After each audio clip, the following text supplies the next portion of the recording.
পবিত্র শাবানুল মুআজ্জম শরীফের দ্বিতীয় জুমা আদায় করার মানুষের সমবেত মুসাল্লিন ইকরাম রাহমানি ওয়া রাহিমাকুমুল্লাহ তাআলা, আসসালামু আলাইকুম ওয়া রাহমাতুল্লাহি ওয়া বারাকাতুহু। মহান রব্বুল আলামিনের আলিশান দরবারে অসংখ্য অগণিত শুকরিয়া আদায় করছি যে আল্লাহ পাক রব্বুল আলামিন আমাদের মতো নগণ্য বান্দাদেরকে জুমার নামাজ আদায়ের জন্য মসজিদে সমবেত হওয়ার সুযোগ দান করেছেন। রব্বুল আলামিনের দরবারে প্রত্যেকে শুকরিয়া আদায়ার্থে বলি আলহামদুলিল্লাহ।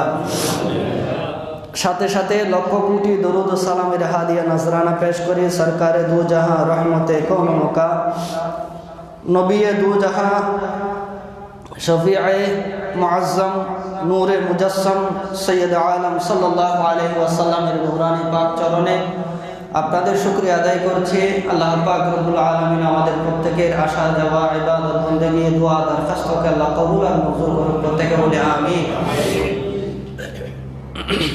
প্রিয় হাজিরিন, আমরা প্রত্যেকেই জানি, অবগত আছি, এই মাস আমাদের জন্য অত্যন্ত গুরুত্বপূর্ণ। এই কারণে আল্লাহ নবীর উম্মতকে আল্লাহ জান্নাতি বানানোর জন্য সমস্ত আইম্মা ইকরাম, সমস্ত উম্মতের নবীর উম্মতের মধ্যে সর্বশ্রেষ্ঠ বানানোর জন্য আল্লাহ পাক রব্বুল আলামিন অনেকগুলা ব্যবস্থা, অনেকগুলা দিন এবং রাত উম্মতে মুহাম্মদীকে দান করেছেন।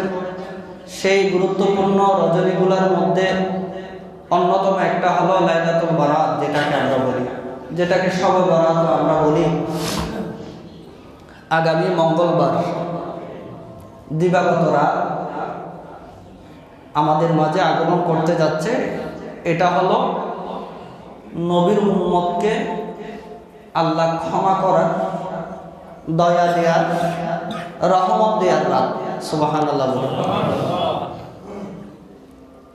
ইবনে মাজাহ শরীফের মধ্যে হাদিস এসেছে, মা আয়েশা সিদ্দিকা রাদিয়াল্লাহু তাআলা আনহা উনি বর্ণনা দিচ্ছেন। উনি বলেন, আমি আমার নবী রাহমাতুল লিল আলামিনকে বলতে শুনেছি, তিনি বলেন, ইফতাহুল্লাহুল খায়রা ফি আরবা'i লায়ালি, আল্লাহর সৃষ্টির মধ্যে এমন 4টা রাতকে আল্লাহ রেখেছেন যে রাতগুলোর মধ্যে আমার আল্লাহ খায়র বরকত, খায়র এই আরবি শব্দের অর্থ আখিরাত, দুনিয়ার যত কল্যাণ হতে পারে, আখিরাতের যত কল্যাণ হতে পারে, একজন বান্দার জন্য আল্লাহর যত নিয়ামত থাকতে পারে, সমস্ত নিয়ামতের দরওয়াজাকে আল্লাহ উন্মুক্ত করে দেন, খুলে দেন বছরের 4টা রাতে। সুবহানাল্লাহ। 1 নম্বর লাইলাতুল আদহা, কোরবানির ঈদের রাত। ওয়াল ফিতরে, রমজানের ঈদের রাত। কয়টা গেল? 2টা। 3 নম্বর ওয়ালাইলাতুন নিসফি মিন শাবান, শাবান মাসের 14 তারিখ দিবাগত 15 তারিখের রাত। সুবহানাল্লাহ। এবং সর্বশেষ রাত হলো ইয়াউমুল আরাফা, আরাফার দিনের রাত। এই 4টা রাতকে এই হাদিসের মধ্যে বলেছেন খায়র বরকতের দরওয়াজা উন্মুক্ত করার রাত। সুবহানাল্লাহ। এই 4টা রাতে আল্লাহ যত খায়র আছে, যত বরকত আছে, যত নিয়ামত আছে, এগুলোর জন্য বান্দার জন্য আল্লাহ উন্মুক্ত করে দেন। সুবহানাল্লাহ। এবং সেখানে লেখা আছে ওয়ালাইলাতুন নিসফি মিন শাবানের মধ্যে যে ইয়ানসাখু ফিহাল আজাল ওয়াল আরজাক ওয়া ইয়াকতুবু ফিহাল হাজ, এই 4 রাতের মধ্যে যে রাত আমাদের মাঝে আগমন করতে যাচ্ছে, শাবান মাসের 14 তারিখ দিবাগত 15 তারিখের রাত, তথা লাইলাতুল বারাত যেটাকে আমরা বলি, এই শবে বরাতের রাতে এই হাদিসের মধ্যে মায়েশা বলেন, আমার নবী বলেছেন, একজন মানুষের হায়াতের বাজেট এই রাতে প্রণয়ন করা হয়। সুবহানাল্লাহ। এই মানুষের রিজিকের ফাইসালা হয় এই রাতে, এবং এই মানুষ হজ্জে বাইতুল্লাহ করবে কি করবে না এটার ফাইসালা হয় এই রাতে। সুবহানাল্লাহ। তো এই হাদিসে পাক দ্বারা বোঝা যায় লাইলাতুল নিসফি মিন শাবান তথা শবে বরাত, এটা আমরা উম্মতের জন্য আল্লাহর পক্ষ থেকে স্পেশাল একটা তোহফা। সুবহানাল্লাহ। এই রাতের যে বরকত, যে ফজিলত, এটার আলোচনায় অসংখ্য হাদিসে পাক এসেছে। মা আয়েশা সিদ্দিকা রাদিয়াল্লাহু তাআলা আনহা riwayat করছেন, এই হাদিসে পাক ইবনে মাজাহ শরীফের মধ্যে আছে, তিরমিজি শরীফের মধ্যে আছে। আমি বিশেষ করে কিতাবগুলোর নাম বলার পেছনে কিছু কারণ আছে,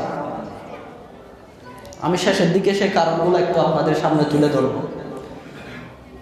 এই হাদিসে পাকের মধ্যে মা আয়েশা সিদ্দিকা বলেন, ফাকাতু রাসূলুল্লাহ সাল্লাল্লাহু আলাইহি ওয়াসাল্লাম লাইলাতান, একদিন আমার নবী রাহমাতুল লিল আলামিনের আমি মা আয়েশা সিদ্দিকার সাথে থাকার কথা, রাত যাপন করার কথা, আমি আমার নবীকে আমার বিছানায় পাই নাই।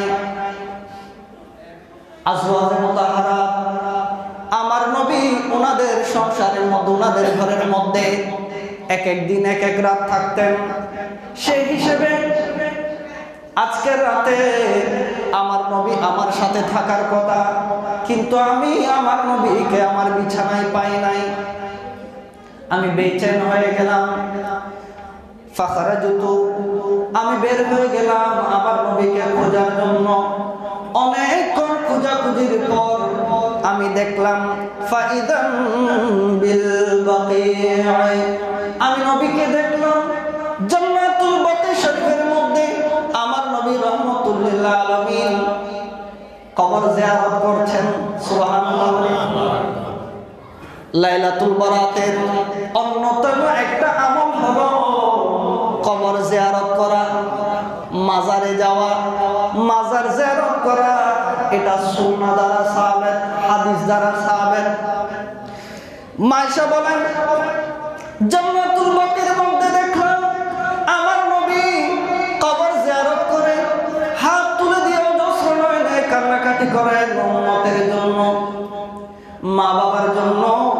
আমার নবী হাত তুলে দিয়ে দোয়া করছেন, কান্না করছেন। আমি দেখলাম আমার নবীর দোয়া করা শেষ। তখন আমার নবী আমাকে যখন পাশে দেখলেন, বললেন ফাকালা আকুনতে তাখাফিনা ইয়াহিফাল্লাহু আলাইকা ওয়া রাসূলুহু, আই মা আয়েশা, তুমি কি মনে করেছো আল্লাহ এবং আল্লাহর রাসূল তোমার যে অধিকার, সে অধিকার থেকে বঞ্চিত করবেন? তুমি কি সেটা মনে করেছো? আজকের এই রজনীতে তোমার সাথে থাকার কথা, তুমি আমাকে পাও নাই। তুমি কি এটা মনে করেছো আমি অন্য কোনো স্ত্রীর কামরায় গিয়েছি? স্ত্রীর কামরায় যাওয়ার দ্বারা তোমার উপর অন্যায় করেছি, তুমি কি এটা মনে করেছো? কুলতু ইয়া রাসূলুল্লাহ ইয়া হাবিবাল্লাহ ইন্নী যানানতু আন্নাকা আতাইতা বা'দা নিসাইক। ইয়া রাসূলুল্লাহ, আমি ধারণা করেছিলাম আমার ঘরে যেহেতু আপনি নাই, অন্য কোন স্ত্রীর ঘরে হয়তো আপনি গিয়েছেন। আমি সেই ধরনের ধারণা পোষণ করেছি, কিন্তু আমার ইয়াকিন এবং বিশ্বাস আপনি নবী এসেছেন ইনসাফ কায়েম করার জন্য। সুতরাং আমার সাথে থাকার কথা, আপনি আমি ছাড়া অন্য কারো কাছে যাবেন না। কিন্তু আমার অন্তত, আমি তো মানুষ, আমার এই ধারণা এসছে হয়তো আপনিও অন্য কোনো স্ত্রীর ঘরে গিয়েছেন, এই ধরনের ধারণা আমি পোষণ করেছি। তখন আমার নবী বললেন ফাকালা ইন্নাল্লাহ তাআলা ইয়ানজিলু লাইলাতান নিসফি মিন শাবান ইলা আস-সামাa'id দুনিয়া ফায়াগফিরু লিআকসারা মিন আদাদি শা'রি রানামি বানি কাল। আই আয়েশা, আজকের এই রজনী যেমন তেমন কোন রজনী না। আজকের এই রজনী হলো এমন এক রাত, যে রাতের মধ্যে আমার আল্লাহর শান মোতাবেক দুনিয়ার আসমানে আসেন, দুনিয়ায় আসমানে আসেন। এরপরে ফায়াগফিরু লিআকসারা মিন আদাদি গানামি শা'রি গানামি বানি কাল। আরবের গোত্রের অন্যতম একটা বনি কাল গোত্র, এই গোত্রের ছাগল যেগুলো আছে, এই ছাগলের ছাগলের পশমের চেয়েও বেশি মানুষকে আজকের এই রাতে আমার আল্লাহ ক্ষমা করে দিবেন। সুবহানাল্লাহ। এটা এমন এক রাত, এই রাতে আমার উম্মতের এত সংখ্যক মানুষকে আল্লাহ ক্ষমা করবেন। বুঝার জন্য বলেছেন, বনি কলব গোত্রের মধ্যে যত ছাগল আছে, সমস্ত ছাগলের মধ্যে যত পশম আছে, এই পশম সম পরিমাণ মানুষকে আল্লাহ আজকের এই রাতে ক্ষমা করে দিবেন। সুবহানাল্লাহ। আচ্ছা, একটা কথা বলেন, একটা ছাগল যদি আমার সামনে আপনার সামনে রাখা হয়, এই ছাগলের কয়টা লোম আছে, কয়টা পশম আছে, এটা কি গণনা করা সম্ভব? আমার নবী এটাই বুঝাতে চেয়েছেন, অসংখ্য অগণিত আল্লাহর বান্দাকে আল্লাহ ক্ষমা করে দিবেন। সুবহানাল্লাহ। তো ক্ষমা পাওয়ার এত বড় একটা রজনী আমাদের মাঝে আগমন করছে, নিশ্চয় আমরা বড় সৌভাগ্য। নুজহাতুল মাজালিসের মধ্যে একটা হাদিস এসেছে, হযরতে ঈসা আলাইহিস সালাম উনি একদিন পাহাড়ি অঞ্চলে হাঁটছিলেন, হেঁটে হেঁটে যাচ্ছেন। কিছু দূর যাওয়ার পর দেখা যায় একটা পাহাড়ের চূড়ার মধ্যে অত্যন্ত সাদা, খুব চমৎকার আকর্ষণীয় একটা পাথর দেখা যায়। যে কেউ দেখে এটার আশ্চর্যান্বিত হয়ে যাবে, এটা দেখে যে এই ধরনের পাথর তো কখনো দেখি নাই, এত সুন্দর একটা পাথর, সাদা পাথর দেখা যাচ্ছে। উনি এটাকে তাওয়াফ করতেছেন, ঘুরে ঘুরে দেখতেছেন এটার কি অবস্থা, এবং আশ্চর্যান্বিত হচ্ছেন আল্লাহর কুদরত, এত সুন্দর পাথর হতে পারে। তখন আল্লাহর পক্ষ থেকে ওয়াহি করা হলো, ঈসা রূহুল্লাহ, যে পাথর দেখে তুমি আশ্চর্য হচ্ছ, এই পাথরের ভিতরে যেটা আছে সেটা তুমি একটু দেখবা। বলে আল্লাহ দেখতে চাই। হঠাৎ করে পাথর ফেটে গেল। পাথরটা ফেটে যাওয়ার পর ওই পাথর থেকে একজন মানুষ বের হলো। ওই মানুষের হাতের মধ্যে একটা লাঠি আছে, এবং দেখা যায় সবুজ রঙের একটা লাঠি, এবং তার সামনে একটা আঙ্গুর গাছ। সে আঙ্গুর গাছের মধ্যে ফল আছে। তখন তিনি বললেন যে আই মুসা, আই ঈসা রূহুল্লাহ, এই যে গাছ আপনি দেখতে পাচ্ছেন, আঙ্গুর গাছ, এটা আল্লাহ আমার জন্য এই পাথরের মধ্যে রিজিক হিসেবে রেখেছে। আমার যখনই ক্ষুধা লাগে আমি এটা থেকে আঙ্গুর খেয়ে আমার ক্ষুধা নিবারণ করি, এবং এই পাথরের মধ্যে বসে বসে একনিষ্ঠতার সাথে আমি আল্লাহর ইবাদত করি। সুবহানাল্লাহ। কত সুন্দর ব্যবস্থা করে রেখেছেন আল্লাহর বান্দার জন্য। একটা আঙ্গুর গাছ আছে, সেখানে আঙ্গুর ফল আছে, উনি সেখানে বসে বসে একটাই কাজ, আল্লাহর ইবাদত করা, আল্লাহ বন্দেগী করা। কত বড়ই না সৌভাগ্যবান আল্লাহ, এত সুন্দর ব্যবস্থা আমার জন্য রেখেছেন। নিশ্চয় আল্লাহর অনেক মকবুল বান্দা হবেন, আল্লাহর কাছে অনেক প্রিয় বান্দা হবেন। হযরতে ঈসা আলাইহিস সালাম জিজ্ঞেস করলেন, আয় আল্লাহর বান্দা, এই পাথরের মধ্যে এইভাবে তুমি কয় বছর ধরে আল্লাহর ইবাদত করছো? তখন তিনি বললেন, আমি এই পাথরের মধ্যে আজ পর্যন্ত বরাবর 400 বছর ইবাদত করছি। সুবহানাল্লাহ। 1-2 বছর নয়, 400 বছর। একজন মানুষ দুনিয়া থেকে বিমুখ হয়ে দুনিয়ার লোভ লালসা, দুনিয়ার যত ধরনের যত কিছু আছে, সমস্ত পাপাচার থেকে বিরত থেকে একটা নির্দিষ্ট স্থানের মধ্যে আল্লাহর কুদরতের ব্যবস্থাপনায় 400 বছর যিনি ইবাদত করছেন, ইনি কি সাধারণ মানুষ হবেন? অসাধারণ হবেন না? হযরত ঈসা আলাইহিস সালাম বললেন, আয় আল্লাহ, আমার ধারণা হলো তোমার সৃষ্টির মধ্যে এই মানুষের চেয়ে বড় ইবাদত গুজার আর কেউ নাই, বড় বুজুর্গ বান্দা আল্লাহ তোমার কাছে আর কেউ নাই। তোমার সৃষ্টির মধ্যে এর চেয়ে বড় শ্রেষ্ঠ মানুষ আর কেউ নাই। সুবহানাল্লাহ বলি না? আল্লাহ, আমার তো এমন মনে হচ্ছে। তখন আল্লাহর পক্ষ থেকে হযরত ঈসা আলাইহিস সালামকে বলা হলো, ঈসা, তোমার ধারণা ভুল। আমার নবী রাহমাতুল লিল আলামিন, যে নবী আখিরি, যে নবী সর্বশেষ আগমন করবেন, এই নবীর উম্মতকে আমি এমন এক রজনী দিব, সে রজনীর মধ্যে 2 রাকাত যারা নামাজ আদায় করবে, এই 2 রাকাতের মূল্য এই 400 বছর এখানে বেরিয়ে ইবাদত যিনি করেন ওনার থেকেও বেশি উত্তম হবে। 400 বছর নিরবচ্ছিন্নভাবে আল্লাহর কুদরতের ব্যবস্থাপনায় ইবাদত করছেন। এই বান্দার 400 বছরের ইবাদতের চেয়েও আমরা আপনারা আমার নবীর উম্মতরা লাইলাতুন নিসফ মিন শাবান মাসের রজনীতে 2 রাকাত নামাজ খালেস নিয়তে আল্লাহর জন্য যেটা আদায় করবেন, নফল নামাজ, এই নফল নামাজের মূল্য এই 400 বছরের ইবাদতের চেয়ে উত্তম। সুবহানাল্লাহ বলেন। এই ফজিলত একমাত্র নবী রাহমাতুল লিল আলামিনের কারণে। আমাদের কোনো কাবিলিয়ত না, আমাদের কোনো যোগ্যতা নয়। নবী রাহমাতুল লিল আলামিনকে রাজি করার জন্য, নবীর উম্মতকে সমস্ত উম্মতের মধ্যে শ্রেষ্ঠত্ব দেওয়ার জন্য আল্লাহ এই ব্যবস্থাপনা রেখেছেন। সুবহানাল্লাহ বলেন। আল্লাহর পক্ষ থেকে যখন এই ওহী করা হলো হযরত ঈসা আলাইহিস সালামের উপর যে লাইলাতুন নিসফ মিন শাবান মিন উম্মতি মুহাম্মাদিন সাল্লাল্লাহু আলাইহি ওয়াসাল্লাম রাকাতাইন ফাহুয়া আফদালু মিন ইবাদাতিহি 400 আমিন। 400 বছর ইবাদত যেটা করেছে সেটা হচ্ছে 2 রাকাতের দাম বেশি। এমন এক রজনী আল্লাহ আমাদের জন্য রেখেছেন। তখন হযরত ঈসা আলাইহিস সালাম বলেন, আল্লাহ নবুয়ত তুমি আমাকে দিয়েছো, নবী তুমি বানিয়েছো, আল্লাহ হাজার শুকরিয়া তোমার দরবারে, কিন্তু আমার খুব ইচ্ছা হচ্ছে সেই নবী রাহমাতুল লিল আলামিনের উম্মত যদি আমি হতাম সেটা আমার জন্য আরো বেশি বাঈসে ফখর হতো। একটা আওয়াজ দিয়ে বলি সুবহানাল্লাহ। আল্লাহ নবী উম্মত, আমার নবীর উম্মত যদি করো, রাহমাতুল লিল আলামিনের উম্মত যদি তুমি আমাকে বানাও, আল্লাহ এটা আমার জন্য আরো বেশি গর্বের হতো। আল্লাহ হযরত ঈসা আলাইহিস সালামের দোয়া কবুল করেছেন।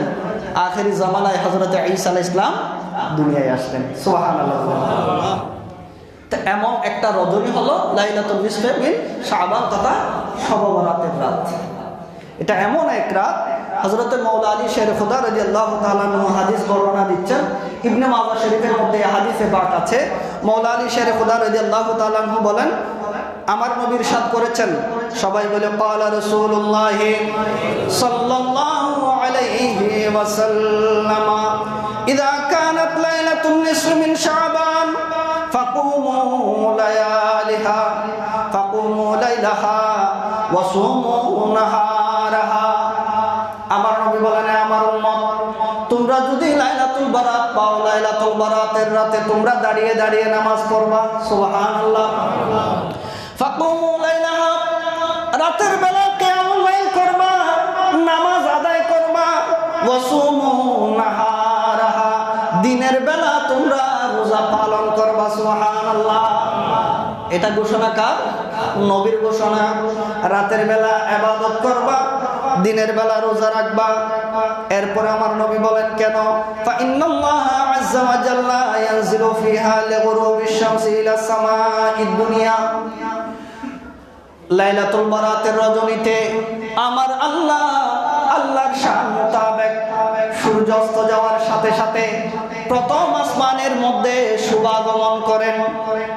এরপরে আমার আল্লাহর পক্ষ থেকে ঘোষণা করা হয়, ফায়াকুলু, আল্লাহ পাক রব্বুল আলামিন তার বান্দাদেরকে উদ্দেশ্য করে বলেন, আলা মুস্তাগফিরুন, আয় আমার বান্দারা, সারা জিন্দেগি তুমি অপরাধ করেছো, গুনাহ করেছো, আমি আল্লাহর কাছে ইস্তিগফার করছি, এমন কোন বান্দা আছে কিনা? তোমার গুনার ক্ষমা চাও, এই ধরনের কোন বান্দা তোমরা আছো কিনা? ফাআগফিরু লাহু, আমি আল্লাহ তার জীবনের সমস্ত গুনাহকে ক্ষমা করে দেব। সুবহানাল্লাহ। এটা কত বড় সৌভাগ্যের। আমার খালেক ও মালিক, আমার রব যিনি, আমার মালিক যিনি, আমার প্রভু যিনি, তিনি আমাকে জিজ্ঞেস করছে, বান্দা তুমি কি ক্ষমা চাও? তুমি কি গুনার মাপ চাও? আল্লাহ যদি বান্দাকে জিজ্ঞেস করে, মালিক যদি, মুনিব যদি গোলামকে জিজ্ঞেস করে, এটা কত বড় মহব্বতের বিষয়, কত বড় সম্মানের বিষয়, কত বড় ইজ্জতের বিষয়, কত বড় সৌভাগ্যের বিষয়। এমন এক অফার, এমন এক সুযোগ আল্লাহ যে রজনীতে দিয়েছেন, সেটা হলো লাইলাতুল বারাত। সুবহানাল্লাহ। এক নাম্বার, আলা মুস্তাগফিরুন ফাগফির লাহু, তোমরা ক্ষমা চাও এমন কেউ আছে কিনা, আমি আল্লাহ আজকে ক্ষমা করে দিব, সুবহানাল্লাহ। দ্বিতীয় নম্বর, আলা মুবতালিন ফাআফিহি, বান্দা তোমার জীবনে মুসিবত আছে, বলা আছে, এমন কোন বান্দা আছো কিনা আমি আল্লাহর দরবারে ফরিয়াদ করছো, আল্লাহ আমার বলা মুসিবতকে তুমি উঠিয়ে দাও, আল্লাহ আমার বলা মুসিবতকে তুমি দূর করে দাও। আমার নবী বলেন, যারা এইভাবে আল্লাহর দরবারে লাইলাতুন নিসফ মিন শাবান, শাবানের রজনীতে আল্লাহর কাছে এভাবে ফরিয়াদ করবে, আমার নবী বলেন, আমার আল্লাহর ঘোষণা হলো ফাওয়াফিহি, আমি তার জীবনের যত বলা মুসিবত আছে দূর করে দিব, সুবহানাল্লাহ। তৃতীয় নম্বর, আলা মুস্তারজিকিন, রিজিক চাও, ধন দৌলত চাও, নেক হায়াত চাও, সুস্বাস্থ্য চাও, এমন কোন বান্দা আছো কিনা ফারজুকুহু, আমি তাকে রিজিক দিব, সুস্বাস্থ্য দান করব, অর্থবিত্ত দান করব, নেক হায়াত আমি তাকে দান করব, নেককার আওলাদ আমি তাকে দান করব, সুবহানাল্লাহ। আলা কাযা আলা কাযা, আমার নবী বলেন এইভাবে আল্লাহ বলতে থাকবেন। আমরা আপনারা যদি একটা খাতার কলম নিয়ে হিসাব করে লিখতে থাকি, আমার কি কি জিনিস সমস্যা, আমার কি কি জিনিস দরকার আছে, কয়টা লিখতে পারবেন? আমার টাকার দরকার আছে, সুস্বাস্থ্যের দরকার আছে, সন্তানের দরকার আছে, হ্যাঁ, এভাবে যদি আপনার প্রয়োজন লিখেন 10-12টার পরে আপনার কলম বন্ধ। আমার কি লাগবে কি আমি জানি না।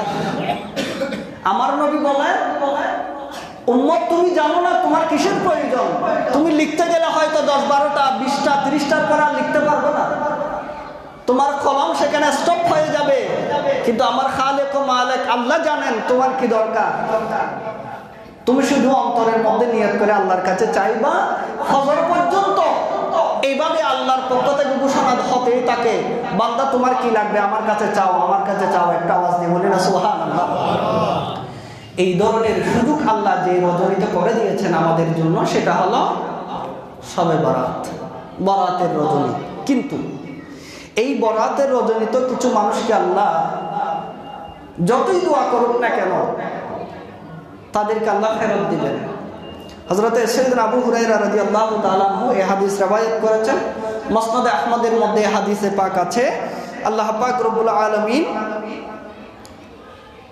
আমার নবী বলেন যে হযরতে জিবরিল আমিন একদিন আমার নবীর কাছে আসলেন, এসে বললেন, ইয়া রাসূলুল্লাহ, ইয়া হাবিবাল্লাহ, আজকের এই রজনীটা কোন রজনী সেটা জানেন? বলে, হ্যাঁ, এটা বরাতের রজনী। তখন জিবরিল আমিন বললেন, ইয়া মুহাম্মাদু ইরফা রাসাকা ইলা সামায়ে, ইয়া রাসূলুল্লাহ, ইয়া হাবিবাল্লাহ, আপনি একটু আসমানের দিকে তাকান। আমার নবী যখন আসমানের দিকে তাকায়, তখন আমার নবী বলেন, ফাকুলতু মা হাযিহিল লাইলা, আই জিবরিল, এত নাজ নেয়ামত, এত সুন্দর দেখা যাচ্ছে আজকের পৃথিবী, এটা কোন রাত? তখন তিনি বললেন, এটা হলো বরাতের রাত। ক্বালা হাযিহি লাইলাতুন, এটা এমন এক রাত, ইফতাহুল্লাহু সালাসা মিআতা বাবিন মিন আবওয়াবির রাহমা, আল্লাহর রহমতের যত দরওয়াজা আছে সমস্ত দরওয়াজার মধ্যে আল্লাহ 300টা দরওয়াজা, রহমতের দরওয়াজাকে আল্লাহ খুলে দিবেন, সুবহানাল্লাহ। রহমতের 300 দরওয়াজা আল্লাহ খুলে দিবেন। ইয়াগফিরুল্লাহু লিজামিইন, আল্লাহ পাক রব্বুল আলামিন আপনি নবীর সমস্ত উম্মতকে ক্ষমা করে দিবেন।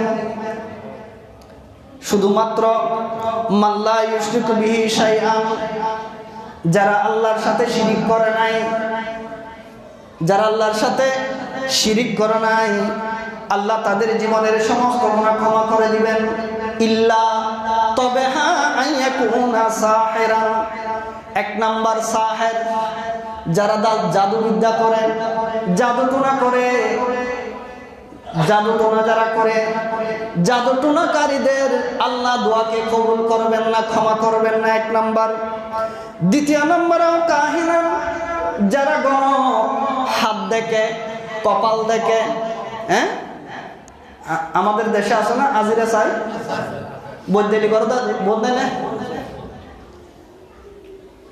এর নিজের ভাগ্যের পরিবর্তন করতে পারে না, কিন্তু আরেকজনের ভাগ্য পরিবর্তন করার জন্য বসে থাকে। এমন আছে না অনেক? এদের কাছে যাবেন না, যাওয়াটা সম্পূর্ণ নিষেধ। এদের দোয়া আল্লাহ কবুল করবে না, এদের কাছে যারা যাবে তাদের দোয়া কবুল করবেন না। তৃতীয় নম্বর, মুসিরান আলা জেনা, যারা জেনা করে, জেনাখুরদের, জেনাকারীদের দোয়া আল্লাহ কবুল। চতুর্থ নম্বর, ওয়ার রিবা, যারা সুদ খায়, সুদখোর যারা, এই সুদখোরের দোয়া আল্লাহ কবুল করবেন না। ও মুদমিন খামারি, যারা মদ খায়, নেশা খায়, তাদের দোয়া আল্লাহ কবুল করবেন না। ওয়াল মুশাহিন, পরস্পরে হিংসা করে, একজনের প্রতি আরেকজন বিদ্বেষ রাখে, হিংসা করে, হিংসুকদের দোয়া আল্লাহ কবুল করবেন না। এরপরে ও আকুল ওয়ালিদাইন, যারা মা বাবার অবাধ্য, মা বাবার কথা শুনে না, মা বাবাকে দেখে না, মা বাবাকে মানে না, এ সমস্ত আওলাদদের দোয়াও আল্লাহ। একটা উপায় আছে, এগুলা থেকে যদি খালেস নিয়তে তওবা করে, আল্লাহ আজকের পর থেকে আমি এগুলা করব না, তখন আল্লাহর পক্ষ থেকে ক্ষমার আশা করা যায়। আল্লাহ হয়তো আমাদেরকে ক্ষমা করবেন। আল্লাহ কবুল করুক, আমিন। সালাতুন ইয়া রাসূলুল্লাহ আলাইকুম।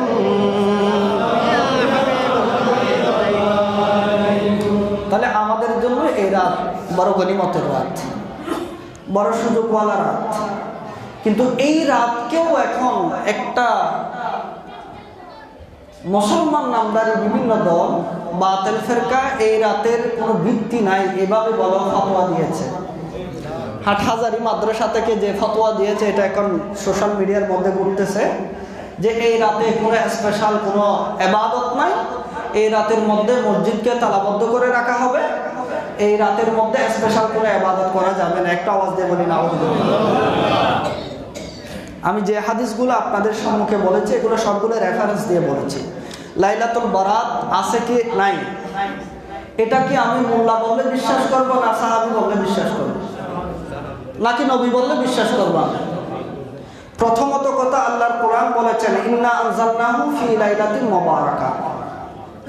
এখানে লাইলাতুল মুবারাকা এই আয়াতের তাফসীর করতে গিয়ে নবীর সাহাবীদের মধ্যে অন্যতম একজন মুফাসসির হযরত সাইয়্যিদুনা আব্দুল্লাহ ইবনে আব্বাস রাদিয়াল্লাহু তাআলা আনহু বলেন, লাইলাতুল নিসফি মিন শাবান মানে, আর লাইলাতুল মুবারাকা মানে লাইলাতুল নিসফি মিন শাবান। একটা আওয়াজ দিয়ে বলবেন না সুবহানাল্লাহ।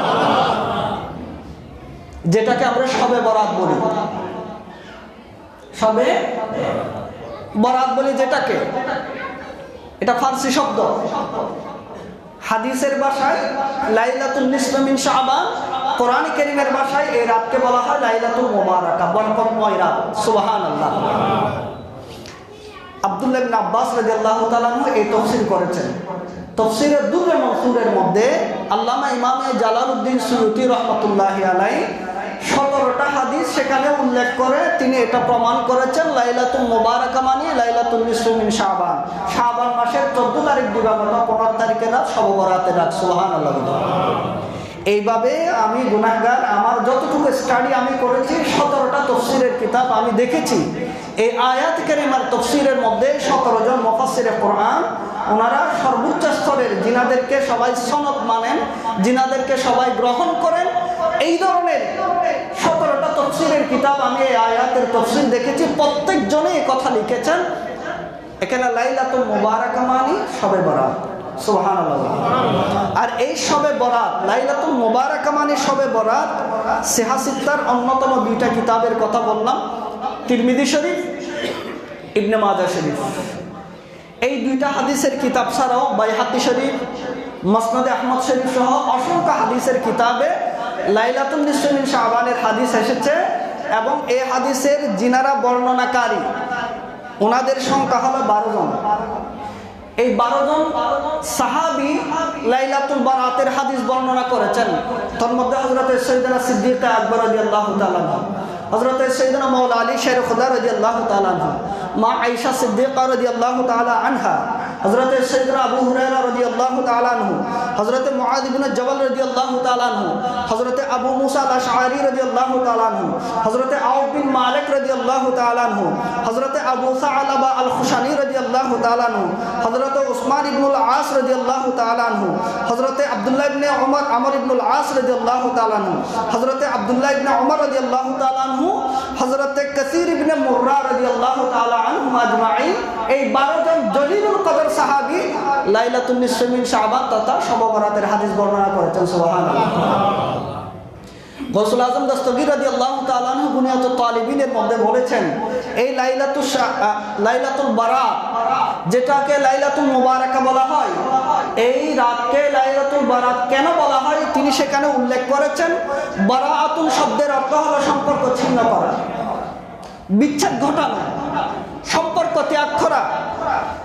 যার সাথে অবস্থান করাকে আপনি অপছন্দ করেন সেটাকে ত্যাগ করাকে বলা হয় বারাআত।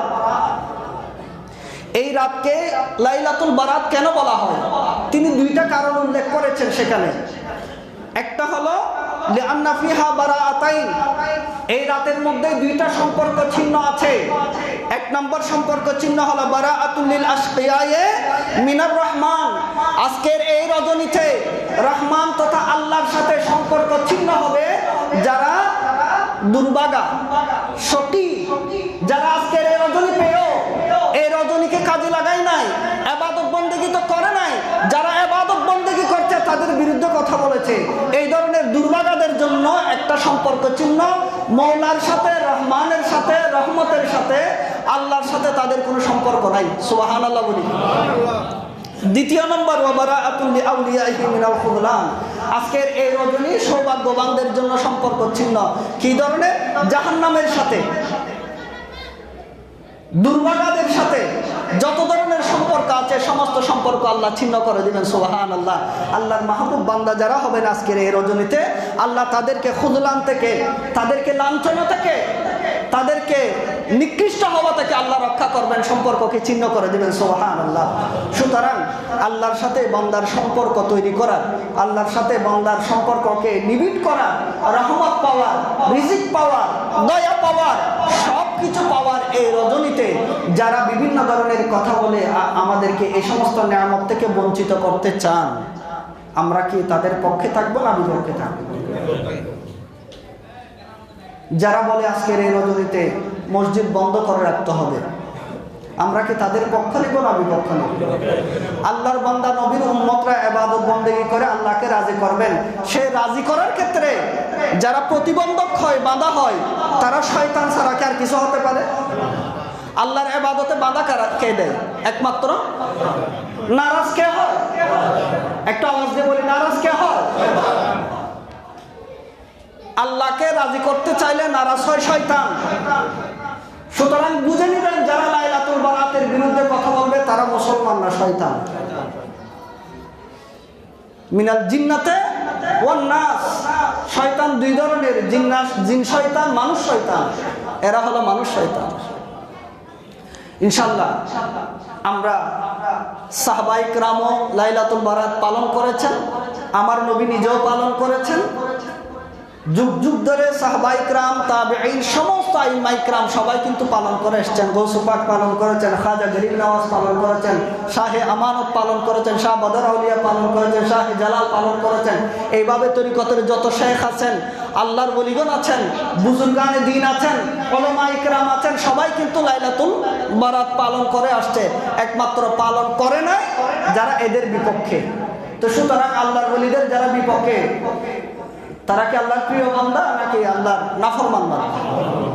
আমরা আল্লাহর প্রিয় বান্দাদেরকে অনুসরণ করব, নাফরমানদেরকে অনুসরণ যুগ যুগ ধরে চলে আসছে সেটাকে অনুসরণ করব। তবে হ্যাঁ, তারা কিছু যুক্তি উপস্থাপন করে এই রজনীতে আতশবাজি ফোটানো হয়, এই করা হয়, সেই করা হয়, এগুলাকে। আচ্ছা একটা কথা বলেন, আমার মাথায় যদি ঘা হয় আমি কি মাথা কেটে ফেলবো নাকি ঘাটাকে নিরাময় করব? আমার মাথায় যদি ঘা হয় আমি কি পুরো গর্দান ফেলে দিব, মাথা ফেলে দিব, নাকি এটার চিকিৎসা করব? অবশ্যই এটার চিকিৎসা করব। এই লাইলাতুল বারাতকে কেন্দ্র করে যারা আতশবাজি ফুটায়, আপনার যদি এতই দরদ হয় তাদেরকে আপনি স্টপ করেন না। তাদের অপসংস্কৃতি বন্ধ করার জন্য আপনি উদ্যোগ নেন, এটাই হবে মূল। কিন্তু এটাকে কেন্দ্র করে আপনি মসজিদ বন্ধ করে দিবেন, এটা জায়েজ নয় বলবেন, এটা হারাম বলবেন, এটা কোথায় পেলেন? এটা বলার অধিকার আছে?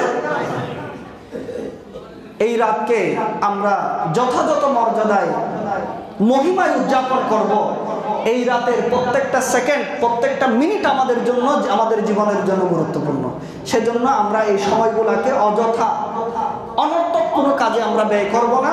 বছরের 365টা দিনের মধ্যে, রাতের মধ্যে এই কয়েকটা রাত আল্লাহ আমাদেরকে দিয়েছেন। অন্যান্য রাতে আমরা গল্প গুজব সবকিছু করি, কিন্তু আমরা এই রাতটাকে ইবাদতের মাধ্যমে, আল্লাহর রহমত পাওয়ার মাধ্যমে আমরা অতিক্রম করব। ঠিক আছে ইনশাআল্লাহ? এই জন্য আমি আহ্বান রাখবো, আমাদের বিশেষ করে যুবক ভাইয়েরা দেখা যায় রাস্তাঘাটে আড্ডাবাজি করে, এদিক সেদিক দৌড়াদৌড়ি করে, আতশবাজি ফুটায়, বিভিন্ন ধরনের কর্মকাণ্ড যেগুলো হয়, এগুলো আল্লাহর রহমত পাওয়া থেকে বঞ্চিত হওয়ার কাজ। এই রাতে আমরা জাগ্রত থেকে আল্লাহর রহমত তালাশ করব, কিন্তু আল্লাহর রহমত থেকে বঞ্চিত হয় এমন কোনো কাজ যাতে আমরা না করি। এই উদাত্ত আহ্বানটুকু আপনাদের কাছে থাকবে। এই রাতের আমলগুলোর মধ্যে অনেকগুলো আমল আছে।